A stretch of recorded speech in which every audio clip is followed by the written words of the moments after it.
সমাধিতে সেখানে একটা বড় করে সাইনবোর্ড দিয়েছে, সে নাকি এনসিপির সদস্য। উপদেষ্টা বয়স হয় নাই, অস্ত্র লাইসেন্স করতে পারবে না, এরপরে তার ম্যাগজিন ধরা পড়ে, পিআর টিআর এগুলো ভেসে যাবে, এটা বাংলাদেশে টিকবে না। যদি হজে যান কাবায় গেলে কিন্তু চারিদিক থেকে ওখানে নামাজ পড়া যায়, পূর্ব পশ্চিম উত্তর দক্ষিণ, কারণ কাবা হচ্ছে মেইন টার্গেট।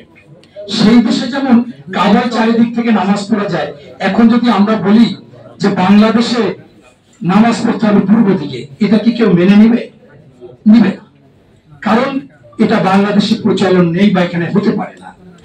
আজকে আমি একজনকে ভোট দিব, আমার লোকটা ভালো, তার কাছে যেতে পারবো, তার সাথে কথা বলতে পারবো, সে আমার এলাকার উন্নয়ন করবে, আমার এলাকা সম্পর্কে জানে, আমি মনে করেন ভোট দিলাম সন্দীপে। দেখা গেল যে আমাকে একজন এমপি পাঠিয়ে দিল, আমি চেহারা ছোড়া চিনি না, একেবারে নতুন একজন লোক আসলো মালদ্বীপ থেকে, সন্দীপ ভোট দিলাম, আসলো মালদ্বীপ। এই যে বিষয়, এটা বাংলাদেশে কোনো সময় প্রযোজ্য না, হতে পারে না।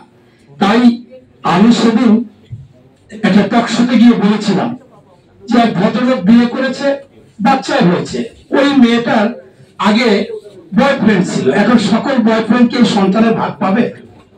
এটা কি সম্ভব আদৌ? এই রকমের কথাবার্তা। সোজা কথা হচ্ছে, আজকে এই যারা কোনো ভোট নাই, বাংলাদেশে একটা আসনও পাবে না, প্রত্যেকের জামানত বাজেয়াপ্ত হবে, তারা কৌশলের পর কৌশল, মানে এটা অপকৌশল। তারা সমুদ্রে অনেক সময় বান্দা দিতে চায়, বান্দা বুঝেন কিনা আমি জানি না, বাদ। এই সমুদ্রে যদি বান্দা দিতে চাই আমি গিয়ে, সেটা কি সম্ভব?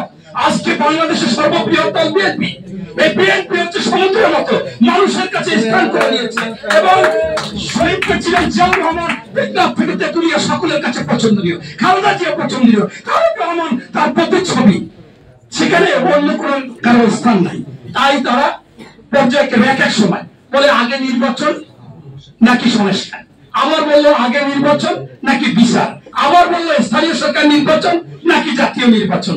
এরকম প্রতিনিয়ত এরকম সমুদ্রের মধ্যে বাদ দিতে চায় আর ভেসে যায়। অবশ্যই এই যে পিআর টিআর এগুলো ভেসে যাবে, এটা বাংলাদেশে টিকবে না, এবং এইগুলো সবকিছু একটা ষড়যন্ত্র। বিদেশ থেকেও টাকা এনে এরা ষড়যন্ত্র করতেছে এবং দেশের মধ্যে ষড়যন্ত্র করতেছে। এইটা বাংলাদেশের জন্য প্রযোজ্য না, প্রযোজ্য না, প্রযোজ্য না। এবং সঠিকভাবে বাংলাদেশে নির্বাচন হবে।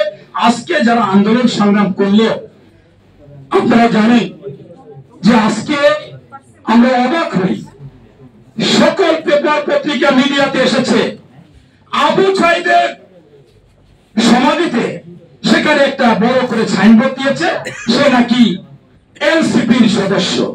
আরে ভাই, এনসিপি হলো কবে? আর ওইখানে ব্যানার কেন যাবে?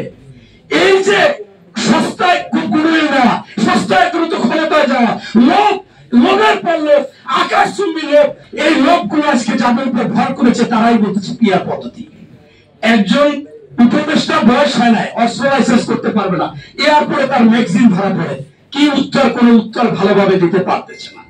আপনারা প্রতিনিয়ত এরকম বাধা আসবে, ইনশাআল্লাহ আমরা এই জয়নাল আবেদিন ফারুক সাহেবের নেতৃত্বে, সালাম ভাইয়ের নেতৃত্বে, রফিকুল ইসলাম ভাইয়ের নেতৃত্বে, এবং যখনই কেন্দ্র থেকে কোনো আমাদের প্রোগ্রাম কর্মসূচি দিবে, আমরা ইনশাআল্লাহ ঝাঁপিয়ে পড়বো।